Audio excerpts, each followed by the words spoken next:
Alright, so I'm back in automation, obviously. I have something really stupid to show you guys that I figured out that you can do in this game. Partially inspired by Rye's recent video on his V12 K car. I'll be doing something of the similar vein. It's gonna be a K car, it's gonna be ridiculous, but it's not gonna be a V12. Because what I'm going to do requires, well, I mean, I guess the engine type doesn't really matter per se. It should work with any kind, but it'll be following the same rules. It's gonna be a 660cc engine with a turbo on it, and I know what you're probably thinking at this point. Well, it doesn't sound very ridiculous. K cars can have turbos, you know, they're good for fuel efficiency and yada yada. But it's what you can do with the turbos on these tiny little engines. And yes, we are going quality spam. I'm not going for a realistic cost basis on this because there's, well, you'll see. So with these tiny engines, you can do that. And while I know the turbo isn't there as of yet, you'll see what I mean when we get to the end of this. And there it is. You want some engine with your turbo. And before, when you tried doing things like this, the engines just, they wouldn't work at all. So whatever has changed with the recent updates and the recent engine calculations and all of that, we can now do stuff like this. Now I just gotta sit here and tweak it until we get to the 64 horsepower. I did a little bit of testing with this, and I know what can be done. I don't have a good memory, so I don't remember what any of these particular settings were supposed to be. We're gonna jack that all the way up, and I guess just because I can, we'll go at 10,000 RPM red line. Sounds reasonable to me, as reasonable as things can be with this particular engine. All right, well, you get the idea. I'll come back and I will tweak that, and I'll get it to the 64 horsepower that it needs to be. And we're gonna use this body made by Philman and the mad scientist that he is, because again, small body equals a light body. So we're gonna go rear wheel drive, dual clutch, 6-speed, and 125 miles an hour currently is Automation's suggested top speed, but that will change as we move on, as I get rid of more weight. We really don't need tires this big, but just because I can, I'm going to. Rims on there, so we can get some beefy brakes. We need some, the beefiest for this boy. We'll go with the sport under tray, fuck it, why not? Sport interior, you don't get power steering, you don't get traction control, just ABS, and we will go with basic 10 safety and a pretty basic sport preset. All right, currently we're at 1,000 pounds. I have to fix the horsepower, still 57, but don't worry, I'll get into that fabled 64 horsepower before we get this thing over into beam. This is gonna be ridiculous. I can't wait to drive it.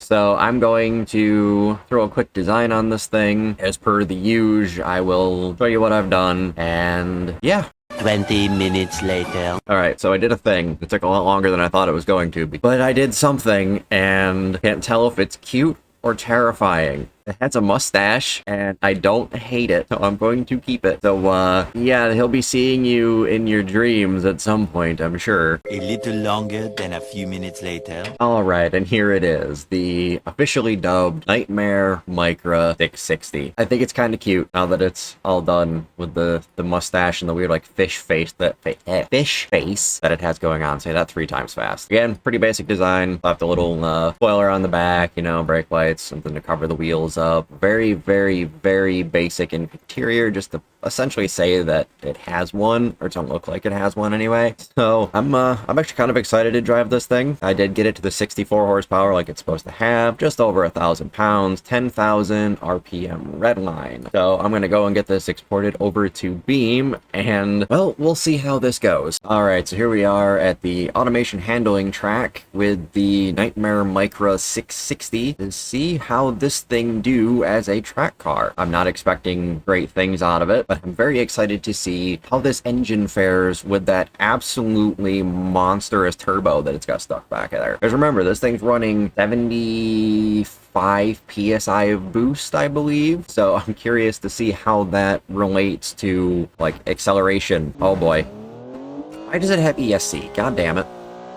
Okay. Well, we're off on a track I do not know very well. So we'll see how this goes. First things I'm noticing, these brakes are way too powerful for this car. Surprise, surprise, who would have guessed a car like this with carbon ceramic brakes be too powerful. It's got ridiculous amounts of grip because of the size of the tires this thing has on it for the power it has and the weight. Oh. Alright, yep. As soon as I was giving praise about this thing having good grip, it has to go and kiss a wall. We go again. Probably turn off that ESC if it's actually doing anything. I don't believe that it is. I don't see it flashing under acceleration. But also, I suppose this car doesn't have enough to... We're gonna keep going. Enough power to really spin up the, I think, like, 2, 3, 5 semi-slicks it has on the rear. But wow! This thing does not handle very well. The car is terrible. It's fun, it's wacky, it's weird, but it is so hard to drive. Probably my own fault. You know, I didn't put any time or effort into any type of tuning for this thing. I just kind of threw it into beam and hoped for the best. But, it is just so snappy. It's always just wanting to lose control, like, every chance it gets. I have to be so gentle on the throttle with this thing. I have to be very mindful of how hard I press the brakes. You can see the front tires wobbling around. That's an issue with how much grip this thing has. Beam's physics engine is like having a stroke, trying to figure out what's going on with those tires. Should they have grip? Should they not have grip? It's not good. But a little bit of care and patience, I think I can get a lap done. Whether it's going to be a good lap or not, if I keep doing dumb shit like that, I don't know. But it's not beating Rye's car. A, because the thing just doesn't drive very well. B, I don't know this track very well. This is, I think, my first time actually driving it. Alright, so 132 for the opening lap. I have it set for 2 laps, so we're going to get to go one more time around. If I can keep it on the track, keep everything under control, keep it composed, I should be able to get a pretty decent time out of it. I have to go and check what Rye's time was and put it in post with editing to see how I did. I'm not expecting to beat it, though. This thing is just too, I want to say unpredictable, but it isn't. Like, I know what it's going to do, but it's the fact that it keeps doing it all the time. That's the problem here. There it is. Let's go. There's no corner cutting involved for me because this thing just won't be having it. If I put either of those rear tires onto the grass, this thing is just, it's gone. And that's the run over, and, well, that's no bueno. I don't want to keep doing this. So, on the tarmac it'll stay. No cheeky shortcuts like Rye likes to take. So, alright, I believe this is the final corner. I think. Yes, no, maybe. Yes, it is. Alright, and we'll floor it to the line. Alright, a 129.6 for that second lap. So we're not going to mind the time over here because I did 2 laps. It's both laps combined. The one that matters is lap 2, 129.601 and 132.8 for the first lap. I don't know if those are good or bad. You can see this is my first time ever driving here, but, you know. Yeah, last thing is, I guess maybe a drag run, 0 to 60. See how that goes.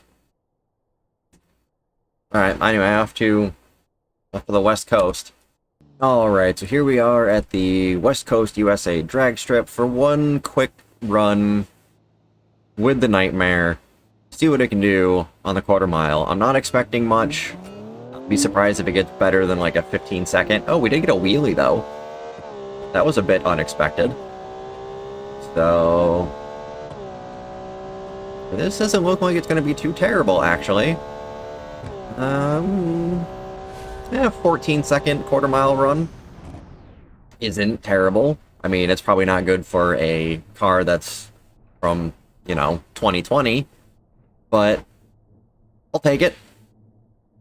So, yeah, I guess that's gonna do it for the charming Nightmare Micra 660.